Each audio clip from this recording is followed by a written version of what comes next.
कह रहा है find the number of terms between 300 and 500, between कह रहा है, यानी कि 300 और 500 इंक्लूडेड नहीं है, ठीक है। अगर फ्रॉम 300 टू 500 कह रहा होता तो 300 और 500 दोनों इंक्लूडेड होते, क्योंकि बिटवीन कह रहा है तो ये दोनों इंक्लूडेड नहीं है। Which are exactly divisible by 3 और 4, यानी कि 3 से भी डिवाइड हो रहे हो और 4 से भी डिवाइड हो रहे हो, ठीक है। और कह रहे हैं या तो 3 से या 4 से डिवाइड हो रहे हो, ठीक है। तो पहले तो देखते हैं कि 3 से डिवाइड होने वाले कौन कौन से नंबर्स हैं जो 300 से 500 के बीच में लाई करते हैं।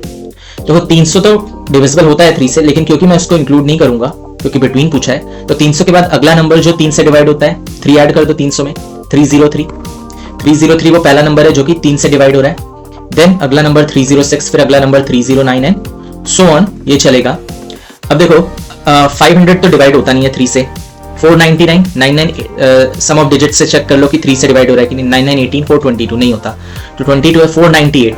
498 का सम ऑफ डिजिट्स का सम कितना होगा, 21 होगा, 3 से डिवाइड होता है, तो 498 इज द नंबर जो कि 3 से डिवाइड हो रहा है। तो ये तो वो नंबर्स हो गए जो 3 से डिवाइड हो रहे हैं। कितने नंबर्स हैं एक बार चेक कर लेते हैं। ये हो गया 3 इंटू 101, 3 1 30 3 1, एंड ये कितना हो गया 3 1 3 4 9 3 6 18 8 9 1 3 6 18।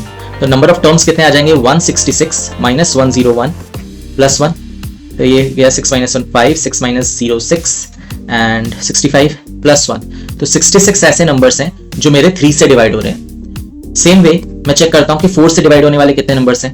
तो 4 से डिवाइड होने वाले देखो 300 तो 4 से डिवाइड होगा, बट क्योंकि 300 को मैं नहीं कंसिडर कर सकता हूँ 300 से 500 के बीच में, तो अगला नंबर क्या होगा, 4 ऐड कर दो 304 होगा, फिर 308 होगा एंड सो ऑन। अब 500 क्योंकि डिवाइड होता है 4 से, लेकिन 500 कंसिडर नहीं कर सकता, तो उससे पहला 4 माइनस कर दो, कितना आ जाएगा 496।